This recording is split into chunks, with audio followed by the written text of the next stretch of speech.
Thank you, Ibu. Wow, what an evening, huh? This has just been tremendous, and to hear the stories, is so inspirational. So, my name is James Jensen. I'm with the Genesis Group, and tonight I have the privilege of announcing an exciting opportunity to partner with Ashoka US. So, to begin, let's be candid. This business of championing the fellows and changing the world doesn't just magically happen out of thin air. It takes resources, it takes money. So in preparation for this announcement, I did a little research and found the following definition for the word money. And I'd like to talk a little bit about what money is and about what money isn't. Now, money is something that's part of our everyday lives, but seldom do we stop to define it. And the following is the definition. Now, bear with me because it's a little technical. Money is something generally accepted as a medium of exchange, a measure of value, or monetary unit of account. Money is any object or record that is generally accepted as a payment for goods and services or repayment of debts in a given socioeconomic context or nation. In other words, money is any medium which by practice fulfills the function of money and which all parties will accept as payment in the ordinary sense of the word, even though it may not necessarily be legal tender.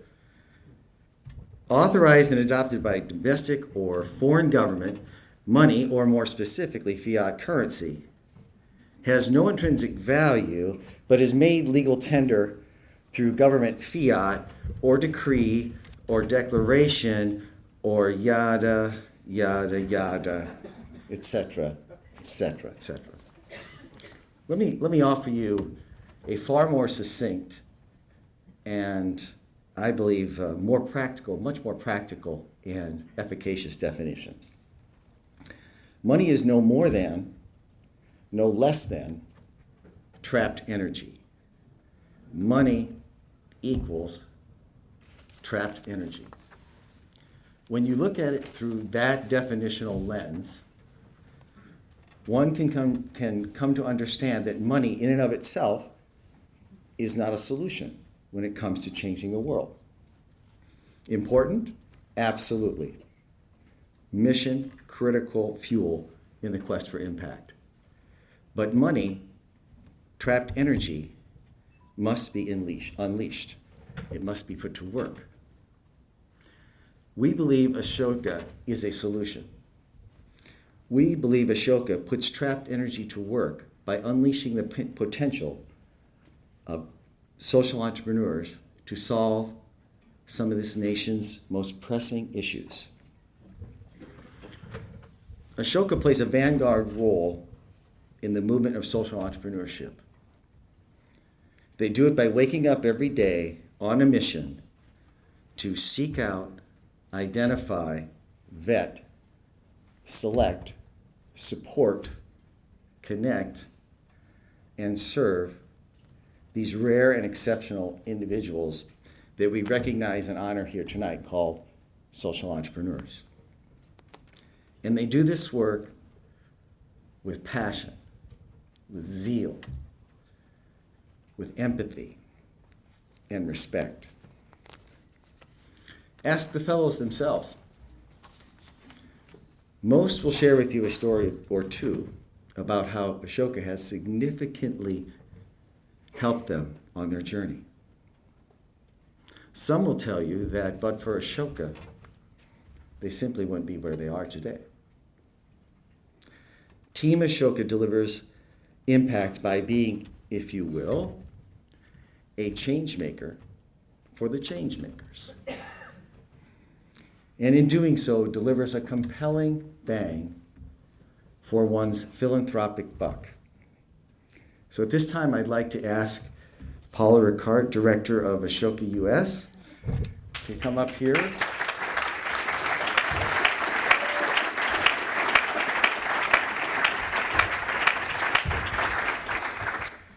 So, Paula, you can come over here.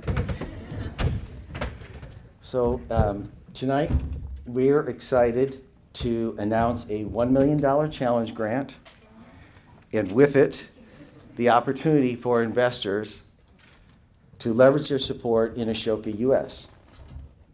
Now,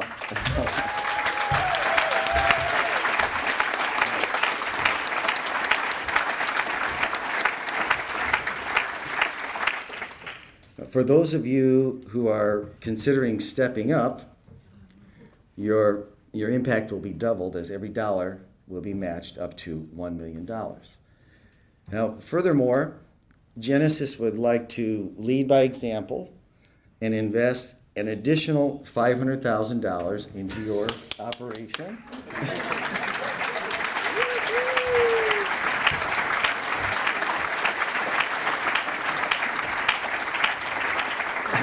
So now, Paula, the good news is that this $500,000 is totally unrestricted, which means for some of the folks in the audience, that's like really good. Which means that you can take this money to experiment, innovate, take a risk, fail fast, and apply your lessons learned on the go forward. In other words, Paula, you decide how to untrap this energy. So.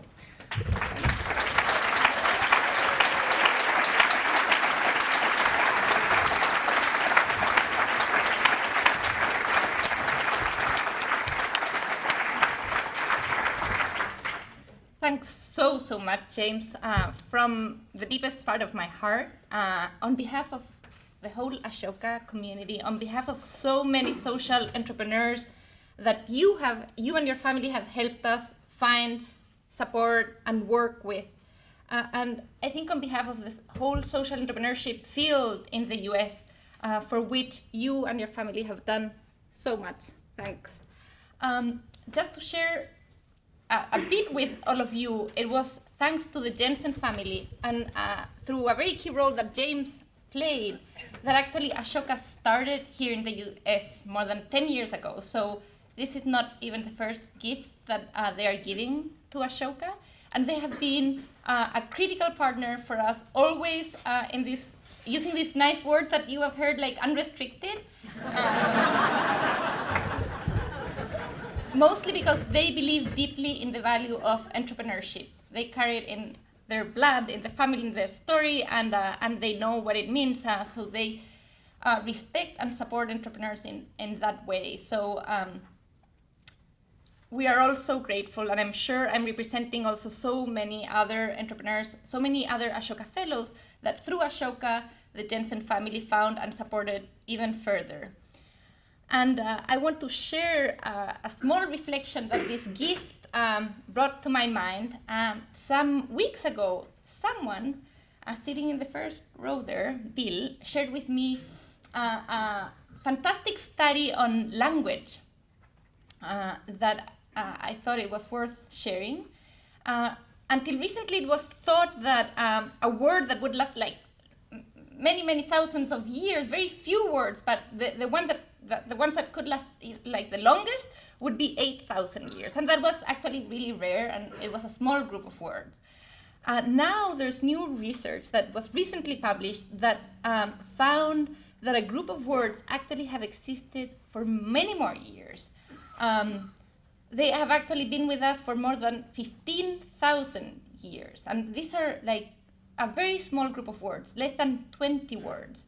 So they speak about who we are as a human species. They speak of our core nature, of our deepest values, of things that we need to be doing along geographies, along time, throughout ages, because it's who we are. And guess which was one of those words in there? It's the word give. So James, tonight you have brought that word once more back to life, but not only because you're giving, but also because you're enabling so many other people to give. Through Ashoka, allowing Ashoka to be a platform for many of us to give time, energy, resources, whatever we can to contribute and to become change makers. So thanks so much.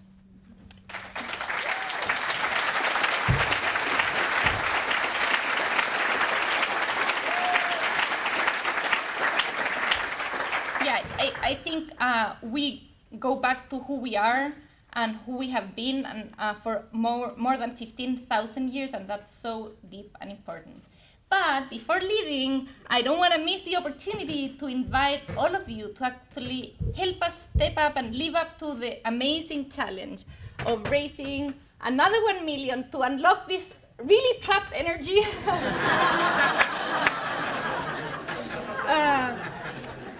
So any of you that have that urgent instinct to even start today and can be with ideas, it can be with advice, whatever you want, find some Ashoka staff person, we'll be around, and just communicate with us, help us, and I would invite all of you to make this our common challenge for everyone at Changemaker. So thanks so much, and thanks. You're gonna do it. You're gonna do it.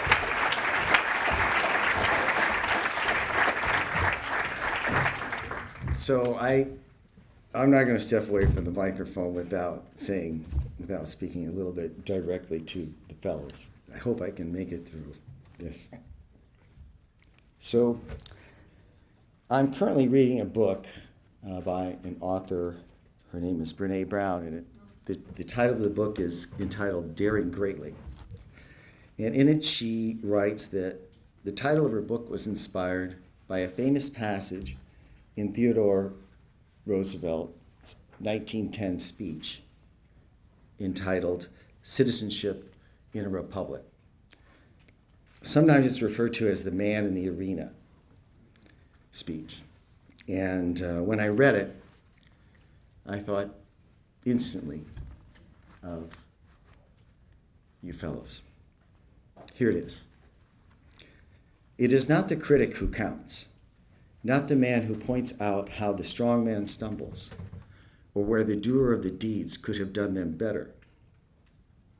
The credit belongs to the man who is actually in the arena, whose face is marred by dust and sweat and blood, who strives valiantly, who errs and comes short again and again, because there is no effort without error and shortcoming.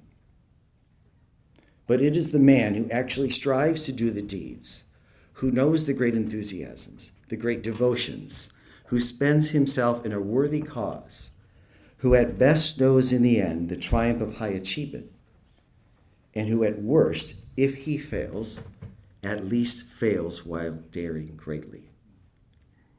So that his place shall never be with those cold and timid souls who know neither victory nor defeat.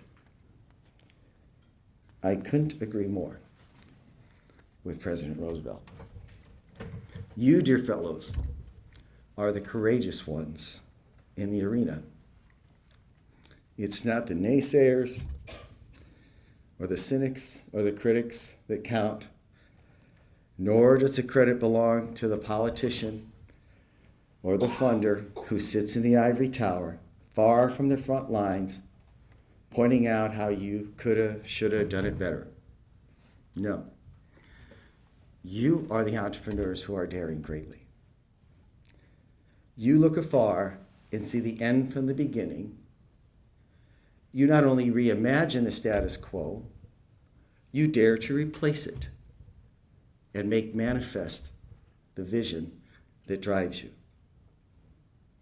You are the change makers fighting the good fight. You awaken awareness, break down barriers, circumvent bureaucracies, create value. You deliver solution. Your compass is compassion. Your motives altruistic.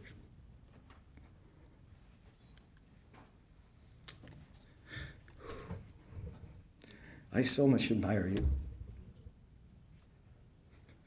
I have so much respect for you. You are the actors of agape love in action. Thank you for who you are. Thank you for what you do. Thank you for pursuing your dreams. Press on May extraordinary success be yours, and may you change the world. Thank you.